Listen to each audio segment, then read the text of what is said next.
Welcome in to College Football Smothered and Covered. My name's Barrett Sallee. I appreciate you checking out the show, kicking off another week here at the first weekend of March Madness as well. But college football never dies. It never stops. And, ooh, Lordy, over the weekend, there was a lot going on, especially in Athens, Georgia. We'll talk about everything that went on in the Classic City. Plus, we'll break down Heisman Trophy odds. We love Heisman Trophy odds. Look, they're not always there for realistic gambling, but they're there for conversation. We like that. So we're going to talk about them here on College Football Smothered and Covered. Like I say, every single show, go listen to Pate. Go watch Pate. Go listen to Piquel. Go watch Piquel. Go listen to Andy Staples. Go watch Andy Staples. Go watch Bratton. Go listen to Bratton. Go listen to Conor O'Gara. We are all part of one college football ecosystem here.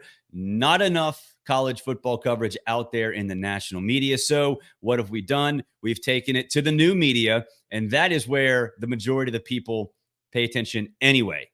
I mean, I'm looking at the numbers right now. We are already near 500 across all platforms, and I just barely hit live. By the time the show's over, we'll probably be pushing 8,000. And this is only a 23 minute video show. So, you know, that's where the action is. That's where the action is. You can draw millions and millions of eyeballs simply by putting your stuff on YouTube, Facebook, and Twitter.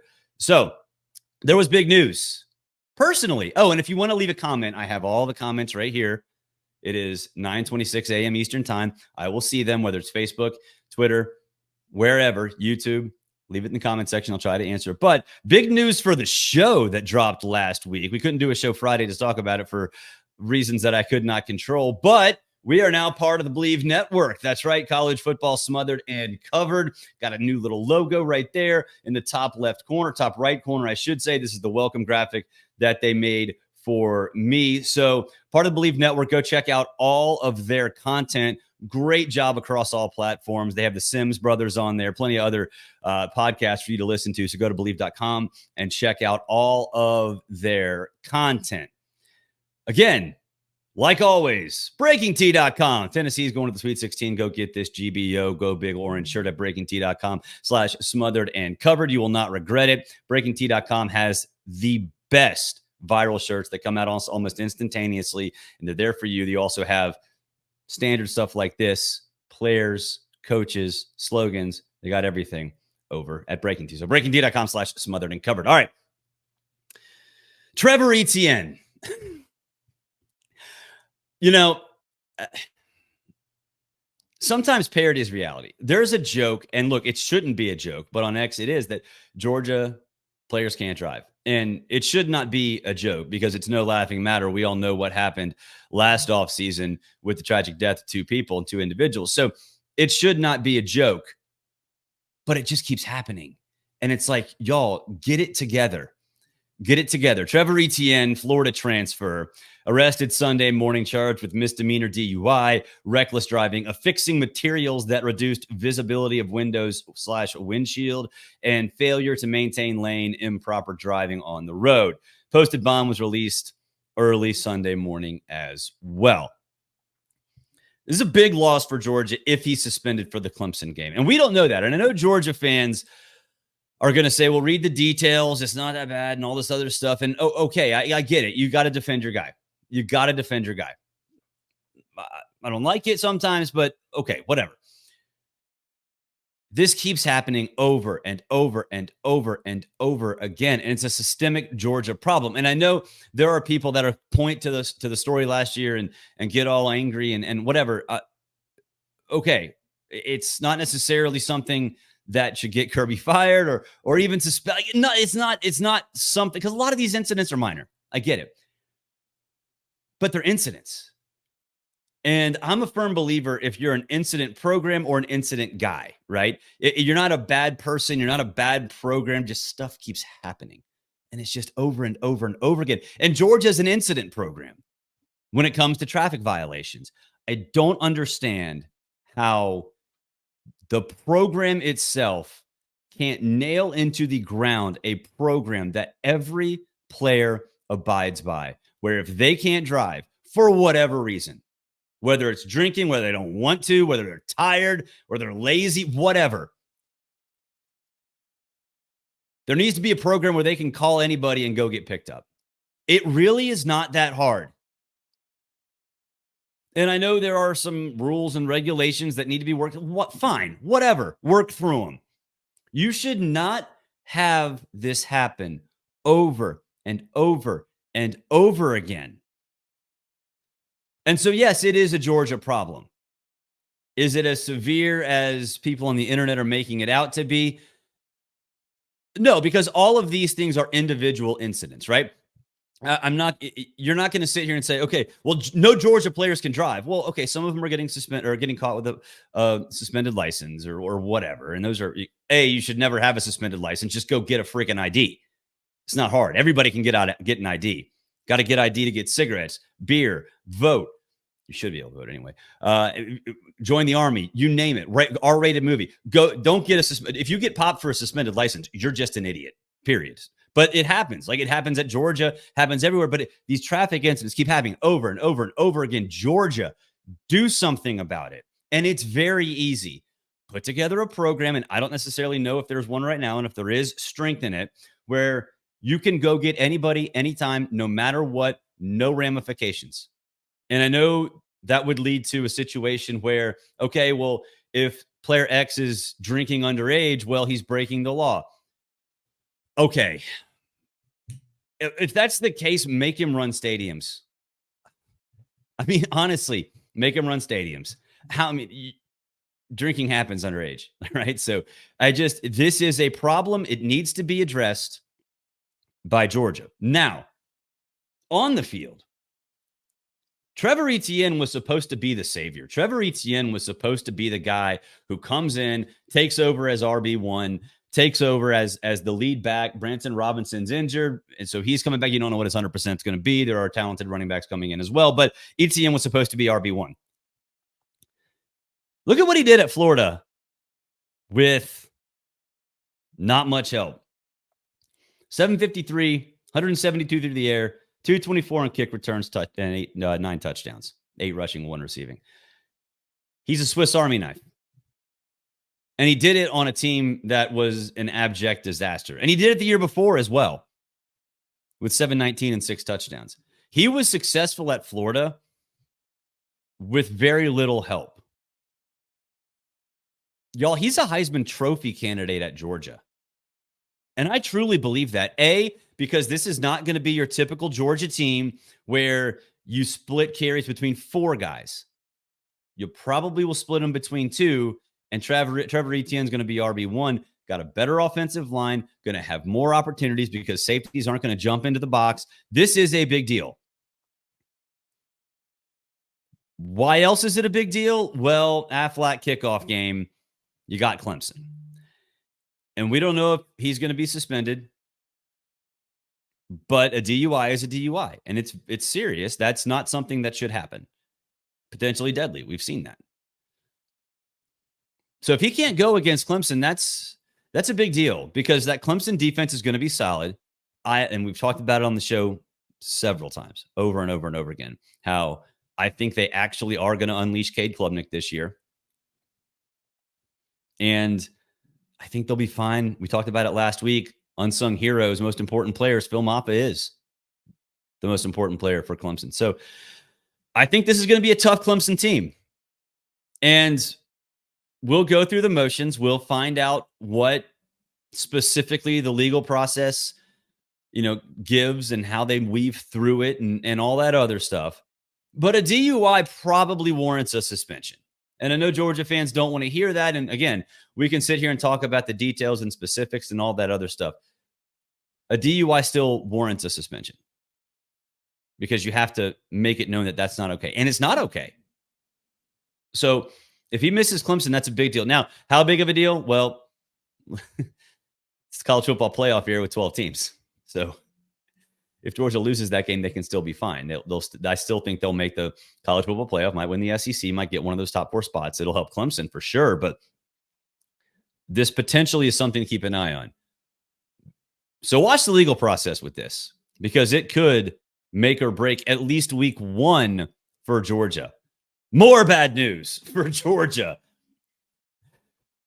Five-star defensive lineman Justice Terry flips from Georgia to USC. This is from Dogs HQ on the On3 Network. Jake Rowe wrote this, and we will have Jake Rowe on the show later this week. Synergy. But more bad news for Georgia and Justice Terry. Look, I get it. Five-star defensive tackle leaving to USC. A lot of money involved. I think there's if you flip from Georgia to USC, I think you know what's going on behind the scenes. So big loss. I'm not going to sit here and break down what it means from a recruiting perspective because you cannot half cover recruiting. I've said this on the show multiple times. I'm not going to get up here and tell you how he fits into Georgia or how he fits into USC or how he fits into anybody. Because for recruiting perspective, you go to guys like Jake Rowe for Georgia specific things. You go to the On3 Network for national recruiting information. You go to 24/7 Sports for national recruiting information. Not going to half cover it. What I think is interesting about this is Justice Terry flips and bam, on Sunday as well, Georgia lands a commitment from 2026 quarterback, one of the top quarterbacks and number one in the composite on three, Jared Curtis. Let me tell you a little bit about how this works. This is orchestrated. And I have a good friend, Brandon Adams, who does the Dog Nation podcast on AJC. Our kids are on the same travel baseball team. And we end up talking a lot because our travel team's not very good. So parents end up chit-chatting a lot. And he and I agree. This is one of those things that is completely orchestrated. They knew that they were going to lose a five-star defensive lineman. So why not, even if a player, any player, is not ready to commit, just go ahead and do it, but keep your options open. And that's why a 2026 quarterback commits to the Bulldogs.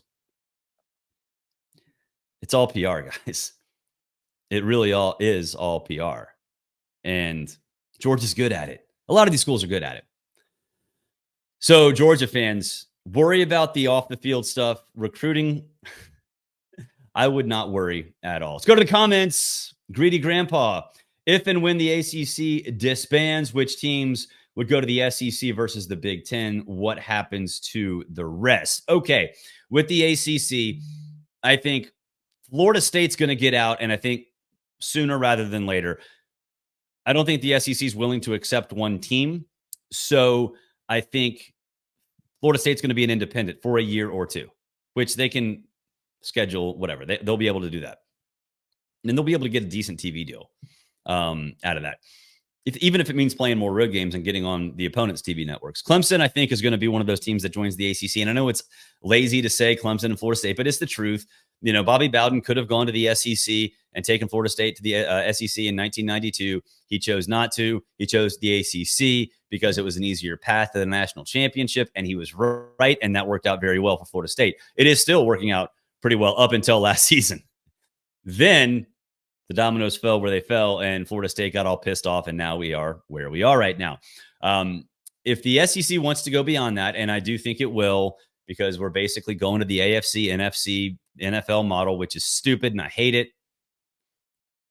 But that's where we're going. If and when that happens, I think it's going to be North Carolina and NC State.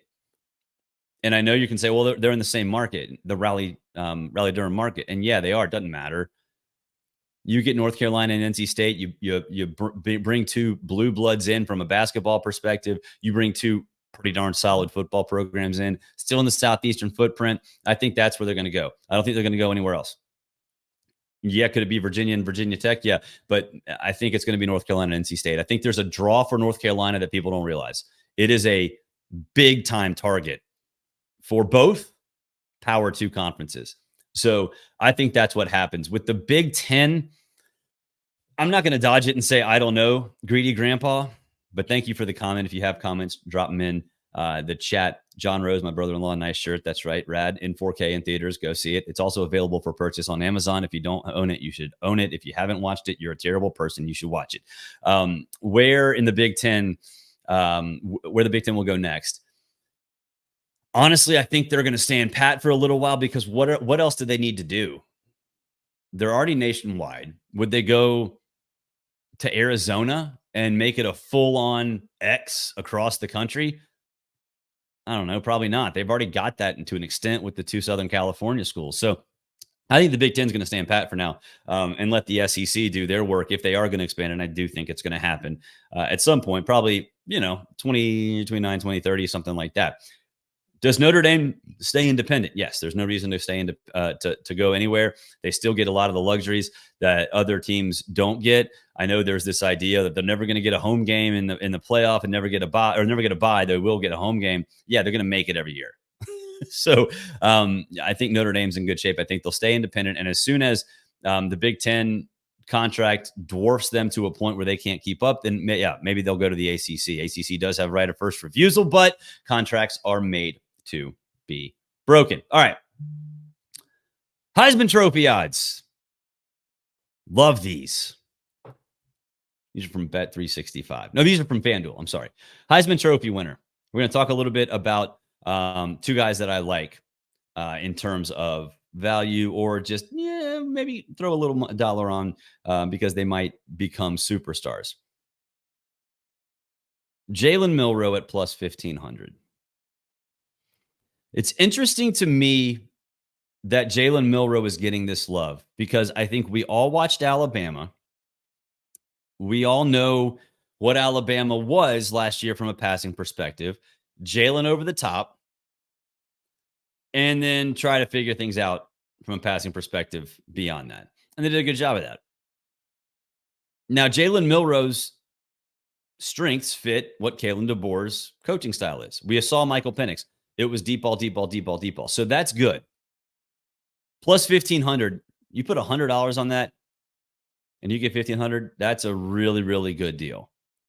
I'm not saying Jalen's going to win it. I'm not even saying he's going to New York.